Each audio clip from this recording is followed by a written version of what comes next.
अस्सलाम वालेकुम बुखारी साहब, बहुत बहुत शुक्रिया आपके वक्त के लिए। सर, बात तो आपसे करनी थी, सुप्रीम कोर्ट के अंदर जो हेयरिंग जारी है बड़ा इंपॉर्टेंट है, जहां पर डिप्टी स्पीकर की रूलिंग पर खुद नोटिस केस की समाअत हो रही है।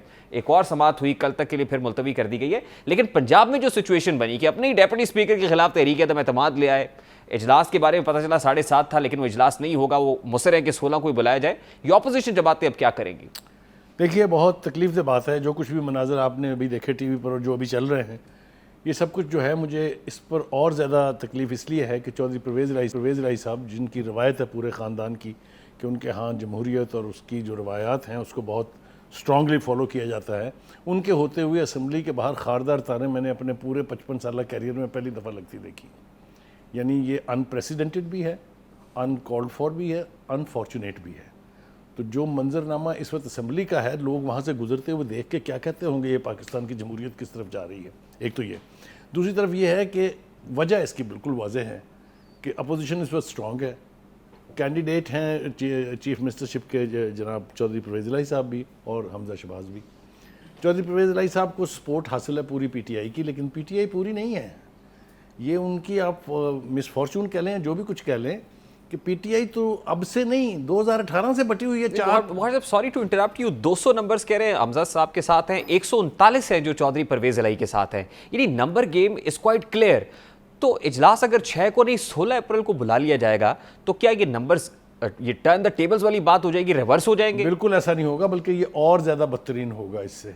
आप देखें, प्राइम मिनिस्टर साहब कल लाहौर में थे, उनकी मौजूदगी में इजलास बुलाया गया था, 193 लोगों के नाम लिखे गए और 139 पहुंचे। और कितने पहुंचे? 139। एक दफ़ा फिर कहें, 139। तो पिक्चर तो क्लियर है, पिक्चर में कुछ बाकी नहीं है। ये चाहे 16 को करें, चाहे 20 को करें, चाहे 30 को करें। तो फिर स्ट्रैटेजी क्या है बुखारी साहब? अगर चौधरी परवेज इलाही वजीर आला नहीं बन सकते, वो 16 को कराएं या 20 को कराएं, तो फिर स्ट्रैटेजी क्या है? डिले टैक्टिक्स क्यों इस्तेमाल की? वही स्ट्रैटेजी है जो नेशनल असेंबली में है। यहाँ पर भी रूलिंग दी जाएगी। अनफॉर्चुनेट बात यह है कि जिस कॉन्स्पिरेसी का तज़किरा किया इमरान खान साहब ने, थोड़ा सा अगर आप मुझे इजाज़त देंगे, कि वो US फंडेड है, वो US में बैठ के हैच की गई थी, मगर ये उनके कुर्बान जाने वाली बात है कि उसकी इम्प्लीमेंटेशन की तौफीक अपोजिशन को तो नहीं हुई, खुद उन्होंने वो इम्प्लीमेंट कर दी।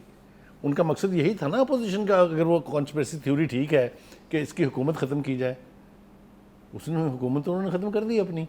तो मुझे ये समझ में नहीं आती कि किसने कॉन्स्पिरेसी किसके खिलाफ की थी और इम्प्लीमेंट किसने की है। एक तो ये है, यही कुछ होने जा रहा है पंजाब में भी, इसलिए कि उनको ये पता है कि एग्जिस्टिंग सूरत हाल में ना पंजाब में ना सेंटर में, और आपको अभी मैं हैरान कुन बात बताऊं, पतली है सूरत हाल इमरान खान साहब की KPK में भी, वहाँ भी वोट ऑफ नो कॉन्फिडेंस की तैयारी है।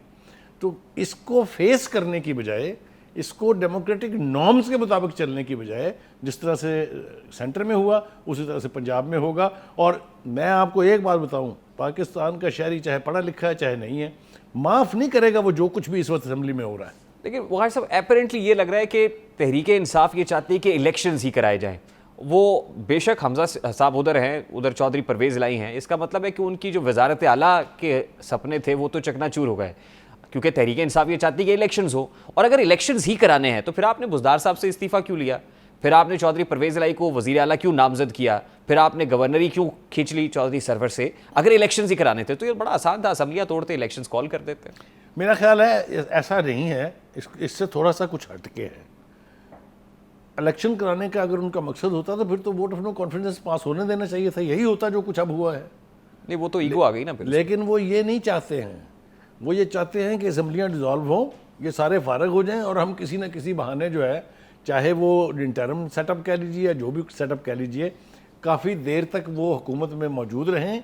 और उस बयानिए को कि अमेरिका ने कॉन्स्पिरेसी कर दी, अमेरिका ने कॉन्स्पिरेसी कर दी, अपोजिशन सारी बिक गई, उन्होंने फ़ंड ले लिए का तराना गा गा के, उनका ख्याल ये है, वो जिसकी आप बात कर रहे थे ना, कहाँ पलट हो जाएगी वो, उनका ख्याल ये है कि ये एंटी अमेरिकनिज्म का स्लोगन चैंट करके, और सब ये सियासी बयानियां तो उन्होंने डेवलप कर लिया और इसका काफ़ी फ़ायदा भी उठा लिया। वैसे देखिए, जितना फ़ायदा उठाया जाना चाहिए था वो तो गया उठ जी, लेकिन ये देर तक नहीं बिकेगा, इसलिए कि हर चीज़ एक्सपोज हो रही है, सारी चीज़ों का पता चलता जा रहा है।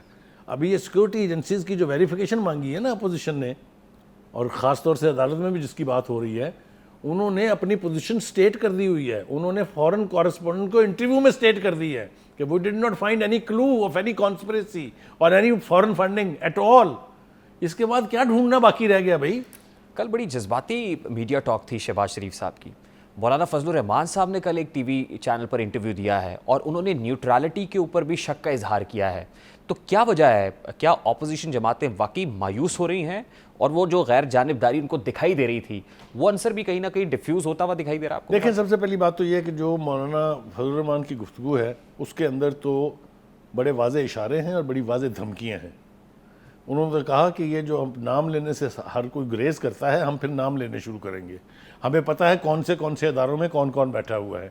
ये इशारे आप भी समझते हैं, मैं भी समझता हूँ, हम बेवकूफ़ नहीं हैं, यही सब कुछ देख रहे हैं तमाशा। खुदा करे कि वो नौबत ना आए, क्योंकि उसका ताल्लुक मुल्क के बहुत सेंसिटिव इंस्टीट्यूशन से है।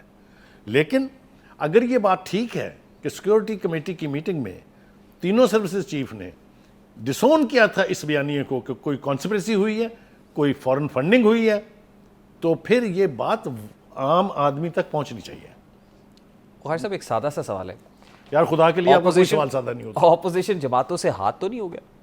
देखें, ये अब डिपेंड करता है कि वो कंडक्ट कैसे करती हैं अपने आप को। अगर उन्होंने कंडक्ट ठीक ना किया तो फिर हाथ हो जाएगा। अब मेरी मुराद नहीं, आपने पूछी कि आपकी क्या मुराद है इससे, मैं खुद ही सवाल कर लूँगा। बताइए सर, क्या ये कॉन्टेक्स्ट से क्या मुराद है? पीडीएम बनी थी, कैसे बलूचिस्तान की हुकूमत गई, कैसे सेनेट का इलेक्शन चेयरमैन संजरानी साहब जीते, कैसे, आपको नहीं पता? आपको लगता है कि with in the opposition parties भी कहीं ना कहीं कोई ट्रस्ट डेफिसिट कायम होने वाला? कोशिश हो रही है, उसी का इंतजार है। आज एक इजलास भी है पीडीएम का। अल्लाह करे कि ये पीडीएम और पीडीएम की लीडरशिप थोड़ा सा अरसा और इंटैक्ट रहे। अगर इनमें से कोई स्लिप किया फिर गए। आपको लगता है कि ये नौबत आने वाली, माजी में हुआ, ये एक दूसरे से शिकवे शिकायतें होंगी? मुझे किसने किसको मरवा दिया? मुझे डर है कि ये जो मीडिया है, हम ख्याल मीडिया, ये कुछ ना कुछ ऐसा ढूंढ लेगा या कुछ ना कुछ ऐसा करेगा कि गंद पड़ेगा। और सब लास्टली ये फरमाइएगा कि सुप्रीम कोर्ट में जो एक इंपॉर्टेंट केस लगा हुआ है, कब तक आपको ये कंक्लूसिव होता हुआ नजर मुझे आ तो रहा है? ये आज कंक्लूसिव होता हुआ नजर आ रहा था। चीफ जस्टिस साहब was on the record of having said कि आज हम इसका फैसला करके उठेंगे। लेकिन अगर तो तमाम वकला को सुनना है, मुझे एक बात पर और हैरत है और मुझे इजाज़त होनी चाहिए as a Pakistani citizen. Suo motu action लिया सुप्रीम कोर्ट ने, knowing that there is a sensitive situation and some unconstitutional thing has happened. तभी तो लेते हैं ना सुओ मोटो एक्शन रात को, संडे वाले दिन शाम के वक्त। तो उसके लिए कितने के गवाह चाहिए उनको, कितने के लोगों को सुनेंगे वो? हुकूमत के लोग तो बोलने से बाज ही नहीं आएंगे, वो तो बोलते रहेंगे 3 महीने। तो क्या मतलब प्रोसीडिंग 3 महीने चलेगी? इसका फैसला तो इमीडिएट उस दिन ही हो जाना चाहिए था। बिल्कुल ठीक है। आज इस पर चीफ जस्टिस ऑफ पाकिस्तान ने भी कहा है कि मैं चाहता हूं कि जल्द से जल्द फैसला हो, लेकिन माजरत क्योंकि अभी अटॉर्नी जनरल को भी सुनना है। बहुत बहुत